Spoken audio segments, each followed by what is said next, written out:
Hi friends, welcome to kavislifestyle. Hello friends, இன்னைக்கு நம்ம சேனலில் ரொம்பவே எஃபெக்டிவான கோல்டன் ஃபேஷியல் வீட்லேயே எப்படி ரெடி பண்ணி நம்ம ஃபேஸ்க்கு அப்ளை பண்ணலாம் அப்படிங்கிறத பார்க்கலாம்.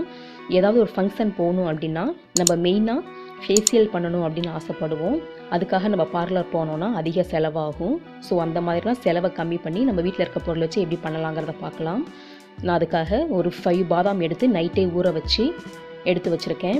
அதுக்கப்புறம் சந்தனம் 1 ஸ்பூன் எடுத்திருக்கேன், சந்தன பவுடர், தேன் எடுத்திருக்கேன், கடலை மாவு எடுத்திருக்கேன், கஸ்தூரி மஞ்சள், அதுக்கப்புறம் ரா மில்க், லெமன் கொஞ்சம் எடுத்திருக்கேன். இவ்வளோ தான் நம்மளுக்கு தேவையான பொருள்.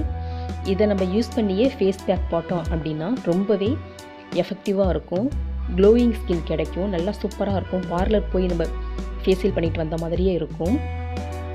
இப்போது நம்ம எடுத்து வச்சுருந்த பாதாமை தோல் உரிச்சிட்டு மிக்ஸி ஜாரில் போட்டு நல்லா பேஸ்ட் பண்ணி எடுத்துக்கலாம். நம்ம எந்த தண்ணியில் ஊற வச்சோமோ அதை வச்சே தான் யூஸ் பண்ணி அரைக்கணும். இப்போது நம்ம எடுத்து வச்சுருக்க 1 ஸ்பூன் கடலை மாவோட மற்ற பொருள் எல்லாத்தையும் சேர்த்து நல்ல பேஸ்ட்டு கன்சிஸ்டன்சி கொண்டு வந்துடலாம். 1 ஸ்பூன் கடலை மாவோட நான் 1 ஸ்பூன் சந்தன் பவுடர் எடுத்திருக்கேன், அதையும் சேர்த்துட்டு நல்லா கலந்து கொடுத்துக்கலாம். லம்ஸ் இல்லாமல் நல்லா கலந்துக்குவோம். இந்த ஃபேஷியல் நம்ம வீக்லி ட்வைஸ் ரெடி பண்ணி போட்டோம்னாவே நம்மளோட ஃபேஸில் நல்ல சேஞ்சஸ் கிடைக்கும், நல்ல பிரைட்டன் ஆகி கிடைக்கும், நல்ல க்ளோவிங் ஸ்கின்னாக இருக்கும். ட்ரை பண்ணி பாருங்கள் ஃப்ரெண்ட்ஸ், ரொம்பவே எஃபெக்டிவாக இருக்கும், சூப்பராக இருக்கும்.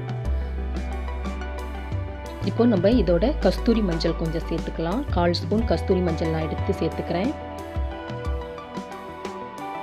தேன் கொஞ்சமாக 1/2 ஸ்பூன் எடுத்திருக்கேன். தேனையும் இதோட சேர்த்து நல்லா கலந்துக்குவோம்.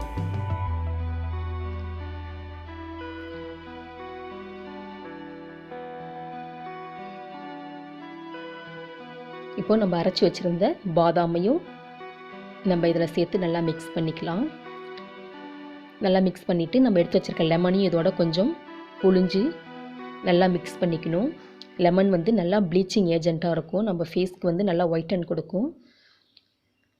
அதுக்கப்புறம் நம்ம இதை பேஸ்ட் கன்சிஸ்டன்சி கொண்டு வரதுக்காக கொஞ்சம் கொஞ்சமாக பால் சேர்த்து நல்லா மிக்ஸ் பண்ணி எடுத்துக்கலாம்.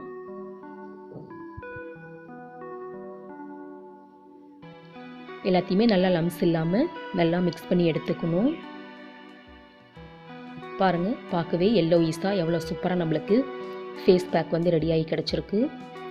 இதை நம்ம எப்படி யூஸ் பண்ணோம் அப்படின்னா, ஃபேஸை நல்லா ஸ்க்ரப் பண்ணிக்கணும். ஃபஸ்ட்டு ஃபேஸ் வாஷ் பண்ணிவிட்டு அதுக்கப்புறம் சர்க்கரையை தண்ணியில் கரைச்சி நல்லா ஃபேஸில் கழுத்துலலாம் ஸ்க்ரப் பண்ணி எடுத்துட்டு நம்மளோட டெட் ஸ்கின் செல்ஸ் எல்லாம் ரிமூவ் பண்ணிவிட்டு அதுக்கப்புறம் தான் ஃபேஸ் பேக் போடணும். அப்போ தான் நம்மளுக்கு நல்ல ரிசல்ட் கிடைக்கும். ஸோ நம்ம எந்த ஃபேஸ் பேக் பண்ணுறதா இருந்தாலும் ஸ்க்ரப் பண்ணிடணும். கிளென்சிங் ஸ்க்ரப்பிங் பண்ணிட்டு தான் ஃபேஸ் பேக் அப்ளை பண்ணணும். ஸோ ஃபஸ்ட்டு அந்த 2 ஸ்டெப்பு முடிச்சுட்டு இப்போ அடுத்து 3rd தான் நம்ம ஃபேஸ் பேக் அப்ளை பண்ண போகிறோம். இதை அப்ளை பண்ணிவிட்டு 20 மினிட்ஸ்க்கு அப்படியே ட்ரை பண்ண விட்டுறலாம். அதுக்கப்புறம் வார்ம் வாட்டரை வச்சு ஃபேஸ் வாஷ் பண்ணோம் அப்படின்னா ஃபஸ்ட்டு டைம் யூஸ் பண்ணும் போதே நம்மளுக்கு நல்ல ரிசல்ட் கிடைக்கும், ஃபேஸில் ஒரு சேஞ்சஸ் இருக்கும். இதை நீங்கள் வீக்லி ட்வைஸ் பண்ணலாம். இதே மாதிரி பண்ணிட்டு வந்தீங்கன்னா 1 மந்த்லேயே சூப்பராக நல்ல ரிசல்ட் கிடைக்கும் ஃப்ரெண்ட்ஸ். ட்ரை பண்ணி பாருங்கள், எப்படி இருந்ததுன்னு கமெண்ட்டில் சொல்லுங்கள். இந்த வீடியோ பிடிச்சிருந்தா லைக் பண்ணுங்கள், ஷேர் பண்ணுங்கள், சப்ஸ்கிரைப் பண்ணுங்கள். மறக்காமல் பெல் சிம்பிளை கிளிக் பண்ணி ஆல் ஆப்ஷனை கிளிக் பண்ணிக்கோங்க. தேங்க்யூ.